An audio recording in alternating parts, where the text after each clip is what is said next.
Assalamualaikum warahmatullahi wabarakatuh. Alhamdulillahirrahmanirrahim. Pemirsa MTA TV dan saudaraku pendengar dimanapun Anda berada, selamat jumpa dengan saya Amalia Tina dalam program Sehat Bergizi atau Sehati. Tentunya semoga pemirsa MTA TV dan juga pendengar yang ada dimanapun berada gitu ya, selalu dalam keadaan baik, sehat, berbahagia, dan juga semoga senantiasa dalam lindungan Allah Subhanahu wa Ta'ala. Nah, tema hari ini kita tentunya masih berkaitan dengan bulan Ramadan gitu ya, terkait persiapan sahur dan juga berbuka puasa. Kita akan bahas gitu ya, dan kita juga akan menilai nih kira-kira selama ini gitu ya, selama mungkin setengah bulan ini gitu ya, bisa dinilai apakah menu-menunya ini sudah mencukupi untuk gizi sehari-harinya keluarga gitu ya. Ini bisa dimulai untuk bisa dinilai juga gitu ya. Hari ini kita bersama dengan narasumber kita ada Mbak Aulia Idris. Kita sapa dulu. Assalamualaikum warahmatullahi wabarakatuh, Mbak Aulia. Waalaikumsalam warahmatullahi Masya wabarakatuh. Allah, lama nggak jumpa nih, gimana kabarnya? Kangen ya pastinya. Alhamdulillah sehat. Mbak Amalia puasanya semangat ya? Alhamdulillah puasanya lancar ya Mbak Aulia ya? Alhamdulillah. Alhamdulillah. Ini tentunya tema hari ini tentang makanan lagi nih untuk persiapan sahur dan berbuka puasa. Iya, gitu. kebetulan Ini yang dibahas kita makanan sudah terus, makanan terus. Gitu. Iya, mohon maaf ini untuk para Karena memang pemirsa. penting ya Mbak Karena Aulia, memang ya? ini tanpa terasa kita tuh sudah separuh jalan. setengah bulan Alhamdulillah sudah bisa setengah jalan. Iya, ini nanti kita akan bahas apa lagi nih kira-kira Mbak Aulia? Iya, sebenarnya pengen membahas untuk bagaimana persiapan sahur, bagaimana kita nanti juga mulai mengatur buka puasanya, kemudian supaya puasa itu tidak lemas ya, kita bersyukur alhamdulillah. Akhir-akhir ini kita kan berada di daerah yang tropis, identik dengan panas ya. Panas itu kan terjadi penguapan di tubuh. Akibatnya kita sering merasa lemas ketika berpuasa.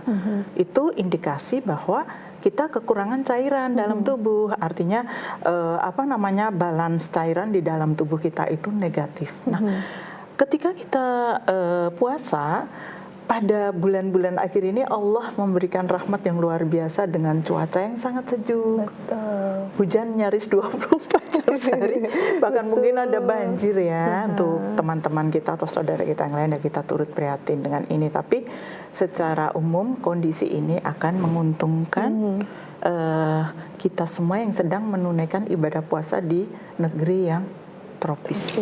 Gitu. Oke, tentunya kita juga mengundang Anda, pemirsa dan pendengar, untuk bergabung. Anda bisa bergabung di line telepon di nomor 02716793000, atau Anda juga bisa bertanya di WA dan SMS di nomor 08112553000. Ya, ini Mbak Aulia terkait persiapan sahur dan juga berbuka puasa. Ini sahur dulu berarti ya Mbak Aulia ya? Ini apa nih yang perlu disiapkan nih kira-kira? Iya, Mbak Amalia, karena kita itu biasanya kalau pagi mau sahur itu sudah fitrahnya ngantuk, lemes, apes. Akhirnya banyak yang ngantuk banget. Nah ini sebetulnya ngantuk atau males itu akan terjadi pada mereka yang bangunnya dadakan, mendekati subuh ya. Padahal kita bisa makan itu dengan santai, menikmati minum supaya cairan kita juga bisa cukup. Itu dengan cara kita bangun lebih cepat. Kita laksanakan bisa ibadahnya, sholat malamnya, ibu-ibu sambil ngenget, masak yang mudah, tumis ya, tumis, kemudian tidak digoreng, memang saya anjurkan untuk tidak digoreng. Penyiapan makanan yang serba cepat, bahkan juga kalau bisa pagi itu kita makan yang praktis tapi tetap tidak mengabaikan unsur gizinya. Jadi kita bisa tetap memperhatikan karbonya, proteinnya, vitamin, mineral, seratnya, dan yang paling penting adalah cairan. Tetapi terkadang di antara kita itu malas minum. Iya. Padahal itu bisa dicicil. Minum itu sudah mulai dari kita buka puasa, kemudian kita udah mulai sholat maghrib, habis maghrib menuju isya, habis isya. Nah itu jangan sampai begadang. Kita sebaiknya segera istirahat ya, supaya kita nanti bisa bangunnya cepat. Nah malamnya ini paling afdol ibadah sholat malamnya justru di sini sekalian kita persiapan sahur. Sebelum sahur ya berarti Iya, ya, Mbak betul. Ulia, ya? Nah, ini kita bisa persiapkan kenapa sahurnya bisa lebih cepat karena ada unsur gizi yang kita perhatikan walaupun ada dianjurkan oleh para ahli untuk sebaiknya kita meminimalisir konsumsi karbohidrat di pagi hari. Begitu. Berarti kalau sahur nasinya jangan setumpuk kayak mau nguli gitu Iya. ya, Mbak? Kalau siang kita makan bisa segunung ya. Udah 1 sendok, 2 sendok. Nah, ini gitu. syaratnya adalah makanannya harus berkuah.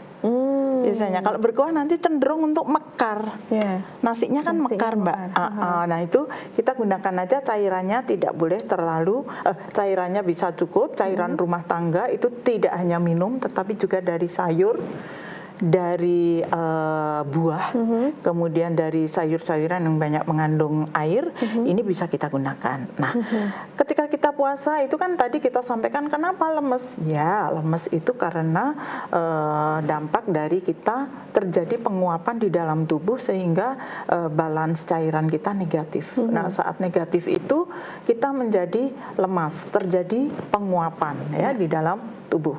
Usahakan bagaimana? Ya, baru pertama bangun usahakan kita minum dulu, bangun tidur pertama. Kalau saya tipsnya saya bangun mulai jam 2. Oh. Tidurnya jam berapa, Mbak Ulia? Ya tidurnya sebelum jam 10 lah. 9. Harus sudah tidur. Iya, jam 9 kita biasanya tidur cepet ya. Karena biasanya memang malah tidur siang itu lebih jarang kan tidak terasa ya sekarang tuh hujan begitu ya. Jadi habis malam buka sudah maghrib isya itu ya cepat-cepat kita sudah kondisikan untuk segera tidur dan meniadakan aktivitas apapun ya yang mengganggu ketenangan istirahat dihindari, baik itu cahaya, kemudian kita gangguan menyaksikan televisi, ya, adanya gangguan suara, kondisikan nyaman, kondisikan tenang, maka kita akan tidur dengan lelap. Nah, Mbak Lia, saya kok susah tidur begitu? Karena kayak masih lapar gitu loh, Mbak Ulia. Oh begitu, masih pengen ngemil ya? Iya betul, karena pengen ngemil terus, pengen makan terus karena rasanya tuh kayak dari tadi siang kan nggak makan gitu ya. Ya udahlah malam kita makan gitu, bahkan sampai mengorbankan jam tidur gitu. Iya iya. Nah itu biasanya kalau mau tips pengen cepat tidur, segelas susu hangat ya itu mengandung asam amino triptofan yang tinggi, dan asam amino triptofan atau proteinnya susu ini aktif pada suhu hangat. Dia akan mempengaruhi kerja saraf kita untuk rehat atau istirahat. Gitu. Jadi untuk yang hobi ngopi-ngopi, jika minum kopi dia itu mengaktifkan saraf kita, akibatnya terjaga. Kita jadi tidak bisa ngantuk nanti. Atau ketika buka kita banyak minum teh. Itu diuretik. Jadi pengen pipis terus gitu. Pipis terus itu menyebabkan gangguan untuk bisa tidur nyenyak juga. Nah, itu adalah salah satu tips dari supaya kita bisa tidurnya bisa cepat. Dan mungkin satu hal lagi, kebiasaan buka puasa yang terlalu kenyang. Kadang bahkan kita banyak yang bukber gitu ya. Betul, kok banyak banget nggak selesai-selesai ya malam itu ya. Tapi kalau mengemil tadi misalnya kok masih lapar ya, itu usahakan ngemilnya buah. Gitu. Misalnya apel atau apa saja, pepaya atau pisang gitu. Pisang untuk pada kondisi tertentu baik, tetapi pada kasus pasien yang DM sebaiknya kita juga menghitung ya. Pepaya juga ada hitungannya, tidak terlalu banyak. Buah yang paling aman itu apel. Kalau anggur itu tinggi gula, ya mudah dimakan tapi tinggi gula, apalagi kelengkeng, rambutan, durian. Kalau durian itu selain manis, dia juga terjadi fermentasi di dalam perut kita. Nanti dia jadi alkohol, Mbak. Makanya kalau sudah makan durian itu efeknya pasti kembung. Karena apa? Durian yang masuk di dalam lambung kita itu kan tidak langsung diserap oleh tubuh. Dia bertahan di sana, dia menghasilkan gas, perutnya terasa begah. Padahal kapasitas lambung kita kan hanya 1,5 liter tuh dalam kondisi mekar begitu ya. Itu dia bisa melar sampai 1,5 liter. Ingat, 1/3 makanan, 1/3 air, cairan, 1/3-nya harus udara. Nah itu apakah kita sudah penuhi itu, karena kita minum es aja kelapa aja satu gitu ya, itu sudah Satu berapa mili. ember. Jadi Kan kita ada tuh Mbak Lia es gimana? sekarang yang es teler yang Aduh, satu jumbo-jumbo ember. begitu Iya, ya, jumbo-jumbo itu loh, Mbak Lia. ukurannya jumbo ya, ember. Sekarang udah pakai iya. ember begitu. Ya boleh, tapi kita bagi aja, satu orang minum itu tidak lebih dari 250 mili. Satu botol kafur. Ya, itu misalnya sudah cukup. Kemudian air putihnya sudah, makannya usahakan yang berkuah. Apa itu? Soto, sop, timlo, rawon, bakso, dan lain sebagainya. Ini untuk apa ya, Mbak? Nambah juga cairan gitu ya, menghidrasi untuk mengganti cairan. Kalau misalnya males minum air putih gitu ya, bisa tadi berarti diganti dengan menu kuah-kuahan tadi ya, Mbak Lia ya. Betul. Bisa tadi sop, soto, bakso, seger banget nih pasti. Iya, sangat enak karena anget. Dan menu ini bisa kita ulang nanti ketika kita sahur, Mbak. Oh begitu. Iya, jadi ketika kita sahur kita bisa mengulang nikmatnya pagi, konsumsi. Pasti orang pengennya yang ramesan, yang kering, yang apa, jangan pakai kuah, mungkin begitu. Coba mulai sekarang gunakanlah cairan untuk makan Anda, akan mudah ditelan, akan membuat semangat, hangat di perut itu enak sekali karena malam itu kita kedinginan. Gitu ya. Apalagi akhir-akhir ini dingin sekali. Betul, karena ditambah cuacanya juga sering hujan ya Mbak Ulia ya. Jadi ini memang kalau misalnya menunya yang anget-anget gitu, yang kuah-kuah ini pasti cocok. Pasti seneng ya. Gitu. Jadi semangat sahurnya gitu ya. Dan usahakan tidak ditemani oleh yang goreng. Begitu. Ya. Jadi kalau misalnya kerupuk nggak bisa nah ya, itu yang kecil kan aja satu gitu, kepengen boleh, begitu. tapi jangan banyak-banyak. Kerupuk itu juga dia akan menyerap cairan yang kita makan. Kemudian semua gorengan itu akan menyebabkan tenggorokan kita menjadi kering. Kering itu artinya apa? Dia akan menyerap cairan yang ada di sekitar leher kita, kerongkongan kita terserap oleh tepung yang kering tadi, crispy. Akibatnya akan menyebabkan terjadinya kering. Ya, nanti jadi gesekan di leher kita sehingga menyebabkan terjadinya radang tenggorokan. Makanya kalau puasa banyak yang batuk ya. Iya benar, benar Mbak Ulia. Karena lehernya kering. Iya. Kita kan tidak. Kalau kita sehari-hari kan minum air putih terus, tapi ketika puasa kan kita stop, nggak boleh minum air putih dulu. Nah, pada kondisi kita radang, kalau tidak kena cairan itu akan tersiksa sekali. Ya itu makanya dijaga jangan sampai radangnya kumat ketika puasa. Caranya apa? Dicegah dulu yang manis-manis. Gula merah itu lengket, Mbak. Dari kolak ya. Kolak jadi kita juga ternyata ya. Kolak pemicu. Agak dikurangin mungkin ya Mbak Ulia. Iya, boleh. Kolak mungkin kita bisa ganti dengan buah segar atau buah potong, atau paling banter es buah tapi gulanya mondo. Jadi misalnya gulanya hanya ditambahkan beberapa sendok, itu untuk seluruh anggota keluarga. Bahkan bisa juga suka cincau nggak? Nah, cincau dengan jeruk nipis, usahakan itu gulanya tipis aja. Cincaunya tidak dihabiskan hanya untuk buka, tapi besok juga disiapkan untuk sahur. Jadi sahur juga, ya? seger banget.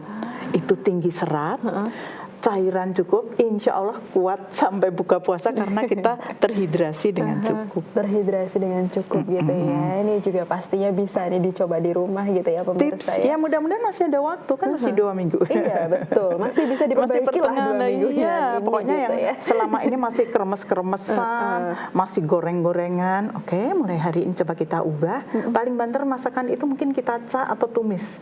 Ca atau tumis itu hanya menggunakan paling banyak 2 sendok makan.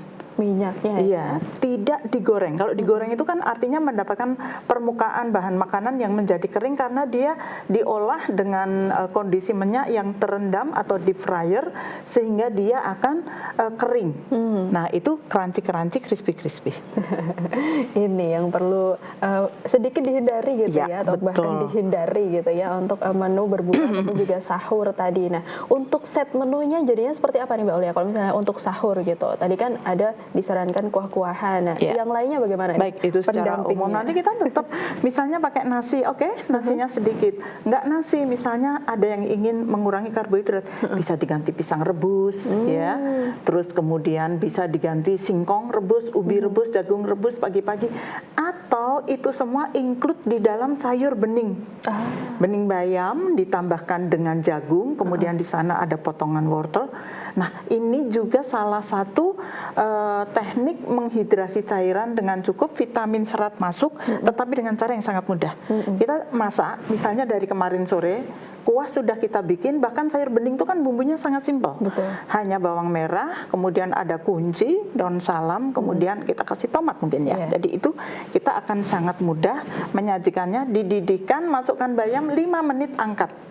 Maka kita akan mendapatkan sayuran yang sangat segar, disajikan pagi juga sangat mudah, dan ini bisa disajikan mandiri tanpa nasi.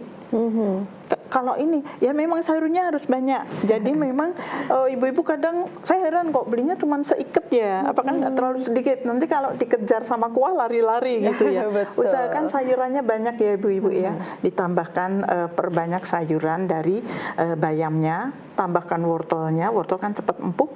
Jagung muda juga sudah dipipil dari kemarin sore. Malam itu tinggal cemplung semuanya selesai. Nah, berarti persiapan ini juga termasuk ke persiapan bahannya juga. Manajemen gitu ya. persiapan waktu ini sesuai dengan keterbatasan waktu pagi hari yang sangat mepet. Nah, ini makanya kalau bangunnya tidak mepet, ibu-ibu jangan sudah di masjid sudah ada tarhim gitu, baru bangun menuju subuh tinggal 10 menit mungkin ya. Iya, ini kita sudah kita batasannya cuma sampai subuh. Jadi ibu-ibu bisa kalau mau bikin ca kangkung misalnya bisa. Jadi malam itu sudah kita potong-potong sayurannya, bumbunya udah kita kupasin, besok pagi tinggal kita geprek bawang putihnya, tumis, masukkan kangkungnya, selesai. Ini masak yang cepat. Lauknya bisa kita ikut yang tadi malam, mungkin sudah ada tumis tahu atau tahu yang kita kukus, pepes tahu, tinggal angetinnya biar gampang, dikukus aja di Magicom. Langsung masuk sama nasi. Semuanya ya. Jadi ini strategi praktis karena biar mudah. Tapi minumnya ibu-ibu usahakan jangan kopi ketika pagi, juga bukan teh. Tetap saja air putih yang hangat, atau kalau memang bisa konsumsi susu.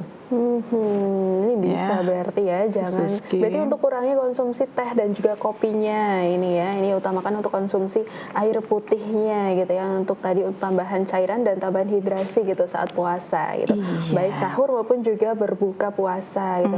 Nah, Mbak Uliani kan ada nih sekarang tuh lagi ngetren namanya food prep gitu. Oh iya, sudah disiapin semua sudah itu. disiapin semuanya. Misalnya juga bumbunya pun sudah disiapin semuanya. Nah, kalau sudah disiapin semuanya, apakah nanti bisa merubah kayak rasanya atau kandungan gizinya karena dia disimpan di kulkas itu? Iya, tergantung persiapannya. Oh, gitu. Kalau misalnya food prepnya itu sayur, maka tidak disiapkan dalam kurun waktu lama. Paling bentar hanya malam, pagi ditumis atau direbus atau dicah, begitu. Tetapi kalau sifatnya lauk yang protein itu dia akan bisa disimpan dalam kurun waktu yang lama. Jadi dia itu sudah dipersiapkan, kalau di freezer bisa seminggu, 2 minggu, 1 bulan. Tapi kita kan ini memang penyimpanan jangka pendek karena kita menyiasati Ramadan, persiapan pagi hari dengan waktu yang sangat sedikit. Jadi biasanya yang kita marinasi bisa tahu, tempe, ayam yang sudah kita ungkep dengan aneka bumbu, kita packing, kemudian kita kasih stiker, ini menunya apa, kemudian tanggal berapa masuk. Jangan lupa first in, first out. FO ya, F1 FO ya, first in, pertama masuk, itu yang akan kita olah duluan. Jadi jangan banyak-banyak, misalnya mau telur, oke, ada telur bestek, ada dari telur ayamnya, gitu ya? Telur pindang, ada telur asin, telur dadar. Telur dadar kan dadakan ya, telur ceplok, telur balado. Nah, ini sudah bisa kita kerjakan atau kita marinasi. Ini dari unsur protein. Bagaimana dengan sayurannya? Tadi kita sudah masukkan. Jangan lupa ada sayur, ada buah. Tetap ini unsur yang wajib kita siapkan. Jangan karena males, udah yang paling gampang aja, abon, kremes, nugget ya.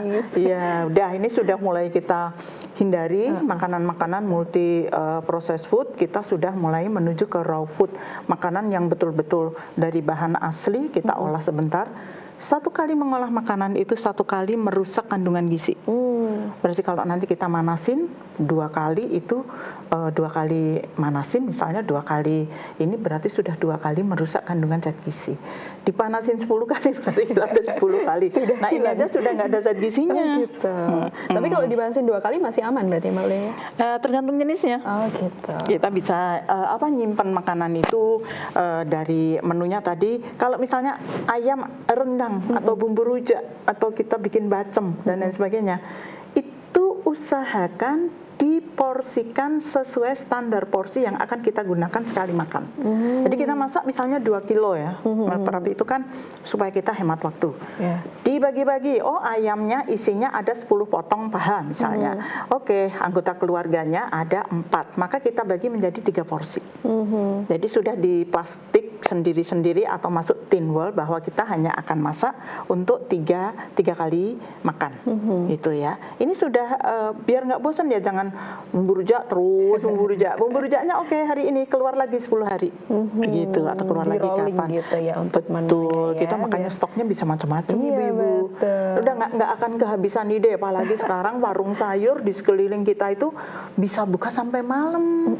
Kita sekarang kan jadi warung sayur lebih segar, pilihan bahan lebih banyak ya, kemudian juga kita bisa simpan rata-rata sudah pada punya kulkas.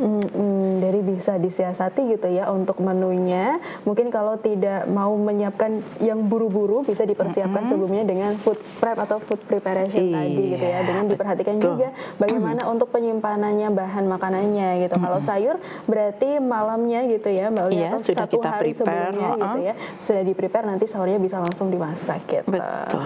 Iya, ini Mbak Lia, ini untuk menu berbuka puasanya belum ya? Ya, insya Allah lanjutkan di setelah segmen ini kedua. kita. Baik, pemirsa MTA TV dan juga saudaraku mendengar, tentunya kami mengundang Anda untuk bergabung.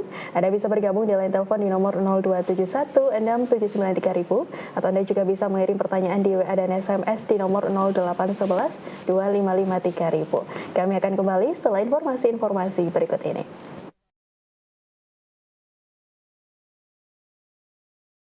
Pemirsa MTA TV dan juga saudaraku mendengar, kembali lagi dalam program Sehati Sehat Bergizi bersama dengan Mbak Aulia Idris dengan tema persiapan sahur dan juga berbuka puasa. Tentunya kami kembali mengundang Anda untuk bergabung. Anda bisa bergabung di line telepon di nomor 0271 679 3000, atau Anda juga bisa mengirim pertanyaan di WA dan SMS di nomor 0811 255 3000. Kita tadi sudah bahas dengan Mbak Aulia gitu ya, bagaimana untuk persiapan menu sahur, apa yang bisa dilakukan untuk misalnya persiapan sahur yang mepet atau persiapan sahur yang mungkin bisa disiapkan di hari-hari sebelumnya gitu ya. Dan sekarang kita mau bahas untuk persiapan berbuka puasanya gitu Mbak Aulia. Ini poin-poin penting apa nih harus kita perhatikan untuk menu berbuka puasa nih Mbak Aulia?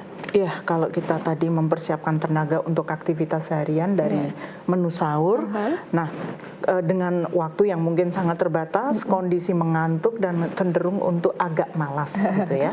Tetapi ketika buka puasa ini kebalikannya, udah puncak gula darah sudah mulai turun, konsentrasi sudah mulai turun, lemes juga. Tapi kita kadang-kadang juga punya waktu yang sangat terbatas dengan jeda waktu maghrib untuk buka puasa, dan sekarang trennya orang-orang itu buka puasa justru di luar, buka bersama dan lain sebagainya. Dan tren yang dihadapi saat ini adalah istilah all you can eat. Nah, ini bisa makan sepuasnya gitu ya. Enggak, sepertinya ya itu, mohon maaf kalau dalam agama kita kan kita hanya makan untuk satu perut ya. Jadi kalau all you can eat itu kita makan untuk satu kampung. Jadi kita kan saya sudah bayar segini, saya harus makan banyak. Mindset kita gitu, padahal tidak juga. Kita tetap harus bijaksana memilih makanan secukupnya tadi, makan supaya kita tidak sakit perut. Ayo, siapa yang kalau buka puasa sampai perutnya sakit kekenyangan? Ada loh itu. Jadi jangan sampai demikian, karena masih banyak ibadah yang harus kita lakukan malam ini. Ini akan mengganggu. Caranya bagaimana? Begitu beduk maghrib ya, kita langsung membatalkan dulu dengan seteguk, kemudian doa baru kita konsumsi kurma. Kurma itu kan sekarang ada banyak yang yang dipasarkan ya. Ada ajwa, ada mejol, ada sukari, dan semuanya beda-beda. Ada yang rooftop, ada yang kering banget, ada yang manis banget, ada yang manisnya tipis dan lain sebagainya. Nah, ini bijaksana aja kita pilih jangan terlalu banyak karena satu butir kurma ukuran sedang itu sudah mensuplai 70 kalori. Jadi kita kalau hanya makan nanti 300 sampai 600 kalori, kurma kadang-kadang kita kalau yang tipenya kering kayak kurma tunis dan lain sebagainya, itu kadang kita tuh nggak sadar bisa lebih dari 1, 3, 5 gitu ya. Jangan banyak-banyak karena nanti kita masih buka sama yang lain ya. Buka. Nah ini tadi kita sempat ngobrol Mbak Amel, buka itu ternyata kolak. Berbukalah dengan yang manis. Wah ini padahal sugebom. Dalam dunia kesehatan kita tidak boleh terjadi lonjakan gula yang sangat tinggi. Oh iya, berarti nggak boleh langsung konsumsi yang manis-manis. Iya, tadi sebetulnya hanya air dan kurma itu sudah cukup. Oh. Kalau kita, tapi manusia gitu loh ya.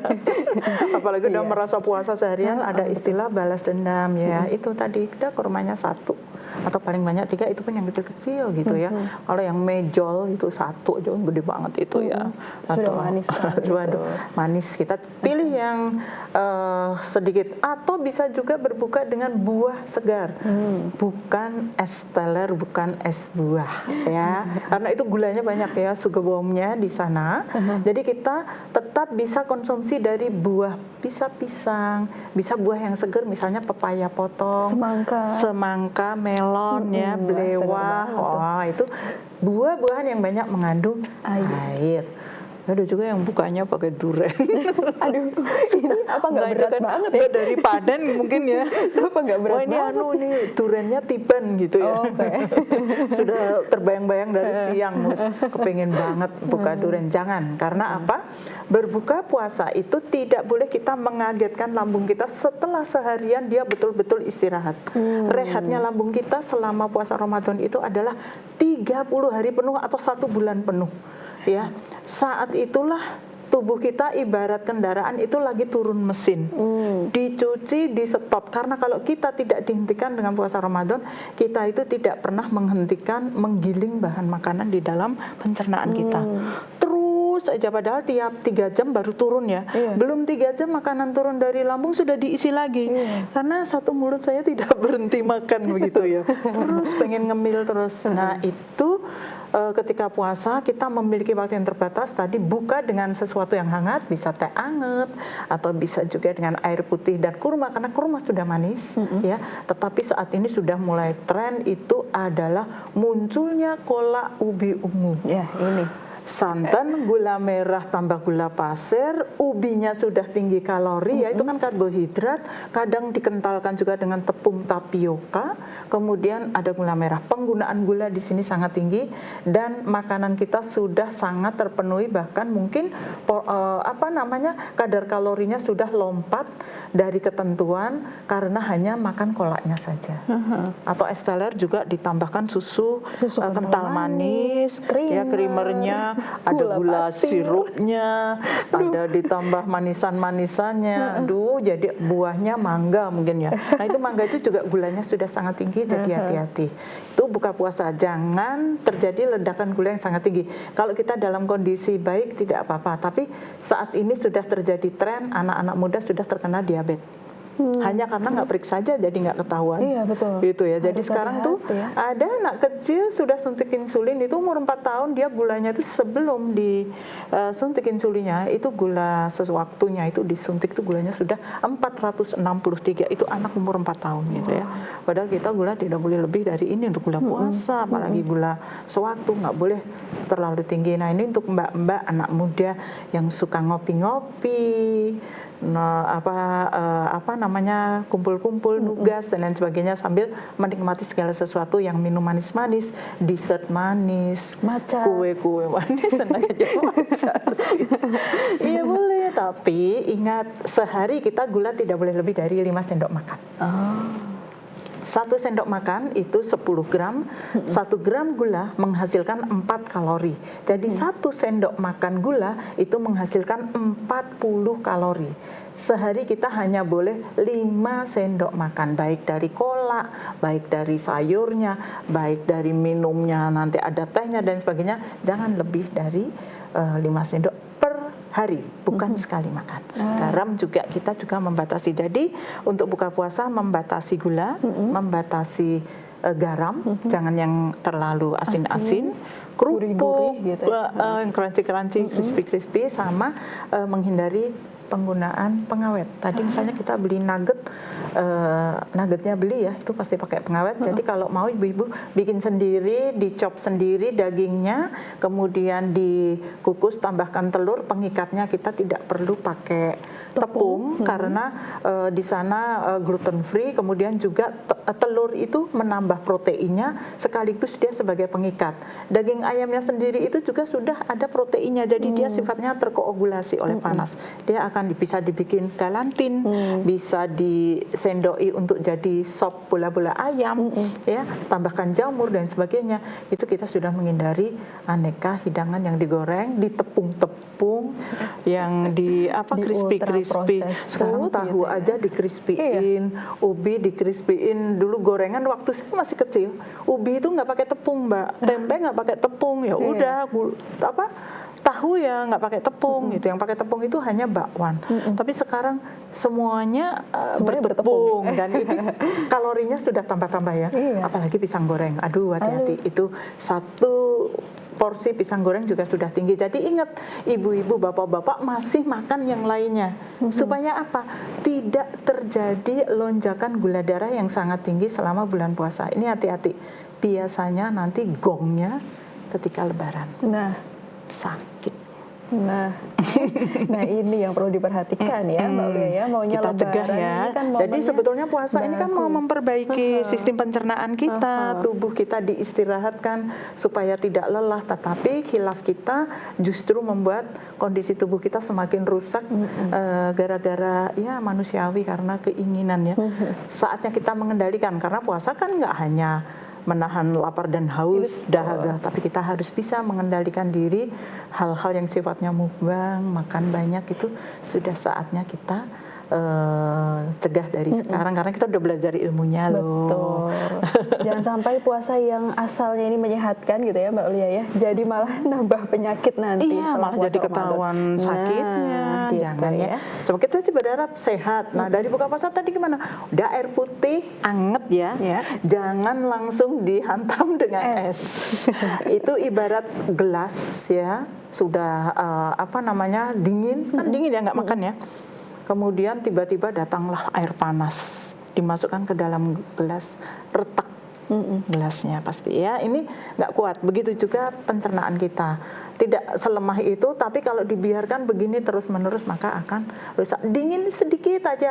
Kalau mau pakai es, satu ini es kristal ya, satu kup ya, satu biji, 1, 2 itu sudah cukup. Tapi akan lebih bijaksana dengan segelas air hangat, itu akan enak banget. Air putih hangat, atau kalau memang kepengen ya bolehlah teh hangat, paling kan gulanya mondo ya, 1 sendok makan. Itu fungsinya untuk apa? Mendongkrak cadangan gula yang sudah drop seharian. Ya, kalau untuk atlet biasanya nomor 1 kalau dia lagi lomba, mendongkrak itu selain dengan minuman manis juga dengan makan pisang. Nah, kalau kita mungkin pisang itu kalorinya sangat tinggi, itu membuat perut kita merasa penuh karena seratnya sangat tinggi. Jadi ibu-ibu ingat, masih banyak makanan kalau buka puasa, kecuali bukannya minimalis, mau rebus ubi, rebus jagung, mungkin kacang-kacangan, ada telur rebus, itu kalau seratnya tinggi, insya Allah itu sudah sangat kenyang. Saat ini sudah tren rebusan ya, itu juga. Nah, kalau ini nggak pakai karbohidrat, nggak ada sayur asem, nggak ada sayur lodeh, makan 1 mangkok sayur bening, atau mungkin kita sop sayuran, sop kentang, sop wortel, sop jagung, dan lain sebagainya. Ini juga salah satu alternatif buka puasa untuk menghidrasi dengan cukup. Lauknya apa? Nah, ini lauknya boleh kan tidak semuanya digoreng, boleh di sana ada perkedelnya, atau rolade tahu, atau tempenya kita ungkep, atau ayamnya kita ungkep, atau ayam pop yang tidak perlu digoreng. Itu akan lebih membuat kita menjadi lebih nyaman, perutnya longgar. Pokoknya kalau nggak kekenyangan, insya Allah ibadahnya tetap nyaman, tidak ada keluhan sakit perut, apalagi sampai mual. Iya, mau sholat maghrib aja ruku, aduh, takut tumpah gitu ya. Iya, saking penuhnya. Perlu diperhatikan. Itu sebenarnya gitu memang batal dulu, Mbak. Saya juga Suatu saat pernah saya kos begitu. Bapak kos saya itu udah sepuh 76 tahun, tetapi beliau tetap istiqomah menunaikan puasa. Jadi beliau itu punya adat kalau buka itu hanya dengan kurma dan air putih. Setelah itu beliau sholat maghrib, bahkan sampai sholat isya dan tarawih. Loh, diselesaikan. Makanya setelah kundur dari sholat tarawih, beliau itu daharnya apa? Bubur. Bubur itu enak sekali karena dia lebih mudah dicerna, karena bapak ini kan juga sudah sepuh ya. Mudah dicerna, lauknya di dalam bubur itu rujak tajin begitu ya. Itu adalah makanan adat di Madura. Saya ditugaskan di Madura waktu jadi belajar adat di sana. Oh, apa itu? Ada sayurnya, ada tahunya, ada cingurnya, kemudian sambelnya itu dari petis ikan dan tidak pedas. Beliau itu bertahan, itu adalah menu setiap hari. Ibu selalu menyajikan itu untuk bapak. Jadi itu menu khusus setiap Ramadan. Beliau daharnya itu dan beliau sehat, beliau tidak gemuk. Dan selalu sehat, alhamdulillah. Ini bisa juga dicoba gitu ya. Iya, perutnya tidak kaget. Maamnya yang hangat-hangat ya, bubur tumpang, tapi tumpangnya jangan pedes. Nah, ya itu, jangan pedes, kecut ya, asam. Pedes, saya takutnya kan sore itu udah langsung geprek, seblak level 5 gitu ya. Pedes ya Mbak ya, kecut. Nah itu tadi, pedes, kecut harus kita hindari.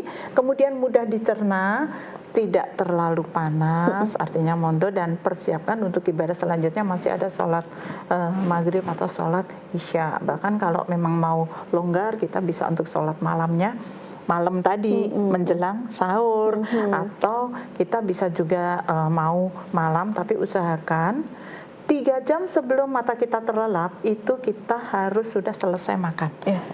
Jam 11 malam itu saatnya tubuh kita melakukan detox, perut kita melakukan detox. Jadi gimana? Membuang racun, dan detox ini akan terjadi ketika kita tertidur lelap pada pukul 11 sampai 1 malam. Ya. Berarti jam 11 harus sudah tidur. Sudah tidur dan lelap loh. Belum mulai berarti tidur loh. Persiapannya jam 11. Karena kan kelop-kelopnya bisa sejam, apalagi scroll-scroll gitu. Aduh, ya. Udah jauhkan gadgetnya, kita mulai segera ngantuk kan, gelapkan ruangan, kita sudah siapkan, nanti insya Allah jam 1 malam itu sudah proses detoksifikasi sudah selesai, sudah bisa bangun, kita bisa sholat malam, ngemil-ngemil lagi, bisa menuju sahur. Ini bisa enak ya, berarti ya. Oke, ini bisa memang dicoba. manajemen waktunya harus manajemen waktunya harus strict, ketat nih ya. Betul, tapi ini nanti Mbak Ama, semoga kebiasaan kita yang sudah 1 bulan bagus ini kita bisa jalankan setelah Lebaran. Insya Allah gitu. Ini kita bisa jaga, kita tetap istiqomah. Satu pembiasaan yang sangat bagus, kita maintenance ciptaan Allah ini hanya 1 bulan dari 12 bulan yang ada. Full istirahat. 1 bulan itu tidak makan minum ketika siang, maka tubuh kita akan dirubah sistemnya, mekanisme kerjanya akan di stop. Ibaratnya motor, mobil itu udah turun mesin, diem dulu, tidak diapa-apain. Nah nanti setelah Lebaran kita cas lagi, mulai gas lagi, tapi insya Allah sejak saat itu biasanya sudah terkondisi dengan disiplin, kita akan mudah untuk menunaikan puasa-puasa sunnah. Betul. Karena di 1 bulan sebelumnya sudah dilatih. Gitu sudah ya, dilatih tubuhnya. Dan non-stop loh itu. Setiap hari 30 bulan. Hebat. Tapi ini tidak memaksa bagi yang memang aktivitas berat atau ibu-ibu yang sedang menyusui, sedang mengandung dan lain sebagainya. Kalau mengandungnya mabuk-mabuk, muntah-muntah ya stop saja. Kan iya, itu kan diberikan keringanan gitu. Karena pengalaman saya pribadi, saya tahan puasa, kepengen wah mumpung puasa ya, puasa jam 5 sore saya sudah tidak kuat, akhirnya muntah. Nah itu pada kondisi kebetulan memang hamilnya juga hiperemesis gravidarum ya, mengalami kelainan hormon yang sangat berat, sehingga seharusnya dirawat di rumah sakit. Pada kondisi ibu yang terlalu banyak muntah itu kan bahaya Mbak, dehidrasi itu lebih bahaya dari diare loh. Kalau orang keluarga sakit banyak muntah, segera ke rumah sakit. Kalau lebih dari 4 kali dalam 1 jam itu udah berat. Jadi itu yang menyebabkan dehidrasi. Dehidrasi itu tidak bisa diabaikan karena dia bisa berujung pada kematian. Jadi dehidrasi itu seorang tidak apa-apa, muntah itu sangat berat. Jadi hati-hati Bapak Ibu, jaga-jaga. Kalau muntah segera diganti minumnya. Muntah segera diganti minumnya. Dan itu adalah cairan oralit. Ya, itu untuk segera mengganti, jangan sepelekan muntah. Terutama untuk bayi, udah nanti aja dibawa ke kliniknya nanti, jangan. Harus segera dapat penanganan. Kita lagi puasa juga kalau sakit jangan dipaksa ya Bapak Ibu. Sesuaikan dengan kondisi kebutuhan tubuh masing-masing gitu. Iya, dan keadaan nanti kita bawa ketika Lebaran, Mbak. Ini balas dendam tidak hanya terjadi ketika buka puasa. Ternyata ketika Lebaran, Idul Fitri itu buka warung. Di mana-mana kita open house. Di tempat ini, di sana lontong opor, di sana lontong opor, di sana makan lagi. Bijaksana aja, makan lontong opor sehari 1 kali. Yang lainnya bisa coba pecel. Nah, ini Bapak Ibu sajikan saja. Misalnya bakmi toprak, yang jarang-jarang atau gitu ya. selat, ya gado-gado, pecel bakmi. Yang seger-segernya kita sajikan aneka es buah. Jangan yang sirup-sirup atau soda ya. Boleh, tapi dibatasi karena itu juga akan tubuh kita akan kaget karena sudah istirahat selama 1 bulan penuh. Nanti jangan sampai ketika Lebaran malah kita sakit karena kita lalai terbiasa makan. Kue keringnya Mbak, aduh ini lupa. 1 butir kue kering itu kalorinya 70. Wah, banyak kan ya. Jadi kita kalau makan kue kering, misalnya mau ambil kastengel atau campur saja, kastengel 1, nastar 1, putri salju 1, udah 3 butir kue kering itu sudah 200 kalori. Apalagi nastar itu kan sudah manis. Kenapa kue kering itu tinggi kalorinya? Pakai mentega, pakai kuning telur, ada tepung, dan yang jelas ada gula. Betul. Itu yang menyebabkan kalorinya tinggi. Jadi akan lebih bijaksana Bapak Ibu sajikan aneka hidangan buah segar atau aneka buah potong, atau bisa juga jus tanpa gula, tanpa susu creamer, atau bisa juga kita sudah mulai banyak lebih ngemil kacang-kacangan seperti edamame, kedelai rebus, pisang rebus. Nanti Lebaran kok gini, ya nggak apa-apa kan kita sehat. Iya betul. Ini Lebaran dengan style yang lebih sehat gitu ya, healthy style gitu. Nggak terus makan kue kering, opor gitu ya, mie ayam, bakso. Boleh lah semuanya kok. Kalau dihitung coba berapa. Jadi kita over sehari tidak boleh lebih dari 200 kalori ya Bapak Ibu. Harus tetap 200 ya, harus 2000 dibagi 3 kali makan, berarti rata-rata 700 kalori. 700 kalori. Ini juga harus diperhatikan gitu ya. Tentunya tidak hanya untuk sahur, berbuka, dan juga nanti untuk Idul Fitri ataupun Lebarannya ini untuk makannya juga harus diperhatikan. Dan kalau bisa habis 1 Syawal segera puasa besoknya. Kuat nggak nih? Ayo kita ada challenge langsung puasa Syawal gitu ya. Langsung dicoba. Potong bayar hutang ya. Betul. Nih ya Mbak Uliani, terakhir nih karena waktunya ini sebenarnya masih seru banget nih, tapi waktunya udah gak cukup nih Mbak Ulia. Silakan terakhir pesannya gitu ya untuk 2 minggu, mungkin 2 pekan ini terakhir untuk Ramadan ini, pesannya silahkan Mbak Ulia. Saat ini kita tanpa terasa sudah masuk di puncak ibadah kita. Ya mungkin 10 hari terakhir itu nanti akan kita intenskan untuk semakin banyak ibadah, dan betapa sedih Ramadan akan segera meninggalkan kita. Dan mungkin belum tentu kita akan dipertemukan dengan Ramadan di tahun-tahun yang akan datang. Makanya kita syukuri saat ini, kondisikan badan kita selalu sehat, dan insya Allah diterima semua amal ibadah puasa kita. Tujuan menjadi orang yang lebih bertakwa juga tercapai, dan insya Allah dengan puasa ini kita sudah lebih terlatih menjadi insan yang lebih baik lagi. Bijaksana dalam memilih makan, bijaksana dalam mengatur makan, dan tidak berlebihan. Semoga kita selalu sehat sampai kita bertemu dengan 1 Syawal yang akan datang, insya Allah. Insya Allah gitu ya. Luar biasa, Masya Allah nih Mbak Ulia, ilmunya hari ini tentunya bisa mulai dipraktekkan gitu ya pemirsa dan pendengar nih, mulai nanti malam, mulai besok pagi atau mulai nanti sore bahkan untuk berbuka puasa gitu ya, bisa mulai langsung dipraktekkan gitu. Terima kasih tentunya Mbak Ulia untuk ilmunya. Sehat selalu. Wassalamualaikum warahmatullahi wabarakatuh. Waalaikumsalam warahmatullahi wabarakatuh. Iya, pemirsa MTA TV dan juga saudaraku pendengar, baru saya sudah berjumpa kita dalam program Sehati hari ini. Tentunya terus saksikan program Sehati setiap hari Kamis pukul 10 pagi hanya di MTA TV channel terpilih. Akhirnya saya Amalia Tina mohon undur diri. Wassalamualaikum warahmatullahi wabarakatuh.